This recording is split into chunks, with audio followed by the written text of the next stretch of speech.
సింగరేణిపై private కత్తి సంస్థను తెగనమ్మేందుకు కేంద్రం రాష్ట్రం కుట్ర పాలకులు అసంబద్ధ నిర్ణయాలతో సంస్థ భవిత ప్రశ్నార్థకం నైనీ బ్లాక్ బొగ్గు టెండర్ల ఉదంతంతో తొలగిన ముసుగు కొత్తగా తీసుకువచ్చిన మైన్ డెవలపర్ అండ్ ఆపరేటర్ నిబంధనతో నైనీ బ్లాక్ లో 2000 కొలువులు కథ మున్ముందు అన్ని ఓసీపీల్లోనే అదే అమలుకు ప్రయత్నం ఆ మేరకు కత్తి నూరుతున్న కాంగ్రెస్ బీజేపీ ప్రభుత్వాలు 10 ఏళ్లు ప్రైవేటీకరణ ఒత్తిడికి తలొగ్గిన కేసీఆర్ సర్కార్ నేడు పల్లెంలో పెట్టి మరీ అప్పగిస్తున్న రేవంత్ ప్రభుత్వం 2 ఏళ్లుగా పేరు సింగరేణిది అధికారం ప్రైవేటుకు కాంగ్రెస్ సర్కార్ నిర్వాహకంపై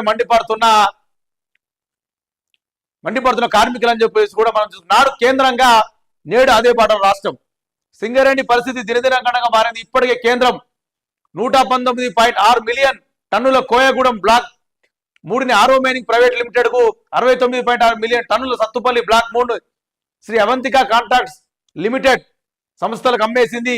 భారీగా బొగ్గు నిల్వలు ఉన్న ఈ 2 బ్లాకులు కోల్పోవడం వల్ల సింగరేణికి భారీ నష్టం వాటిల్లగా కొత్తగా ప్రకాశం కని ఎక్సలెన్స్ బ్లాక్లకు వేలంలో విక్రయించేందుకు కూడా చూసిన కేంద్రానికి తామేమి తక్కువ కాదన్నట్టు రాష్ట్రంలో రేవంత్ సర్కార్ వివరిస్తున్నది.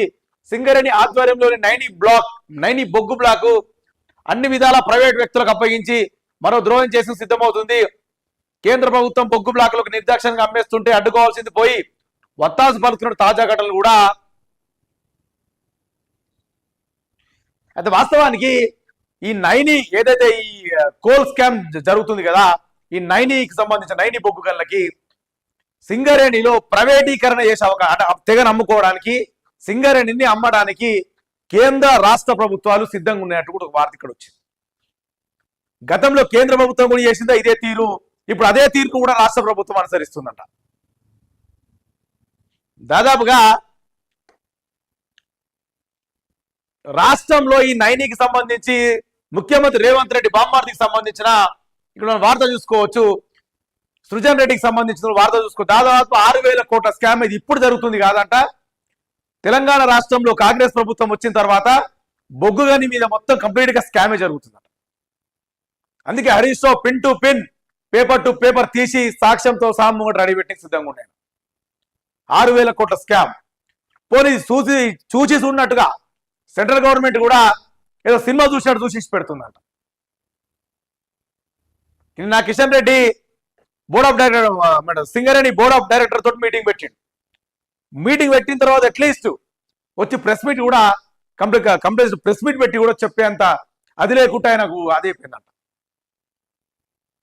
అంటే దీన్ని బట్టి ఏమర్థమవుతుందంటే రాష్ట్ర ప్రభుత్వం చేస్తున్న అరాచకాలకి బొగ్గు గనులల్ల కేంద్ర ప్రభుత్వం కూడా మద్దతుగా ఉన్నది, వాళ్లకు సపోర్ట్ చేస్తుందని పిన్ టు పిన్ క్లారిటీగా అర్థమైపోతుంది. ఇక్కడ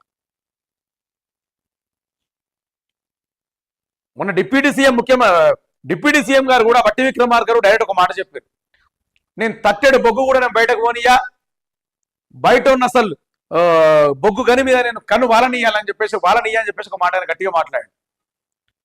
దాన్ని బట్టి ఆయన మాటలు బట్టి చూస్తే ఇక్కడ చేతలు బట్టి చూస్తే తెలంగాణ రాష్ట్ర సర్కార్ ముఖ్యమంత్రి రేవంత్ రెడ్డి ఆయన బామ్మర్దులకు ఆయన అనుచరులకి బొగ్గు గనిని శాంతంగా కంప్లీట్ గా ప్రైవేటీకరణ చేసి అమ్మనికి సిద్ధంగా అయినారని చెప్పేసి కూడా మనం ఒక వార్త ఇక్కడ చూసుకోవచ్చు. దాని మీద హరీష్ రావు గారు మాట్లాడుతున్న మాట ఇక్కడ 6,000 కోట్ల స్కామ్ కి రేవంతే సూత్రధారి, బావమర్ది కోసమే టెండర్ నిబంధనలో మార్పు, సైట్ విజిట్ సర్టిఫికేట్ తోని అక్రమాల కాజ్యం, సైనిక్ స్కూల్లో బట్టలు ఆరబెట్టే మిషన్ కోసం తెచ్చిన నిబంధనలను అడ్డుకుని గన్నుల లూటి 2 ఏళ్లుగా సైట్ విజిట్ సర్టిఫికేట్ ఎవరెవరికి ఇచ్చారో శ్వేతపత్రం విడుదల చేయాలి, సిబిఐ లేదా సిట్టింగ్ జడ్జితో విచారణ జరిపించాలి, కాంగ్రెస్ బీజేపీ కలిసి సింగరేణి దివారాల కుట్ర, BRSLP deputy 4 leader Harish Rao అని చెప్పేసి కూడా మనం ఇక్కడికి వార్త చూసుకోవచ్చు. దాంట్లో నిరుడు సింగరేణి లాభం 6,394 కోట్లు అయితే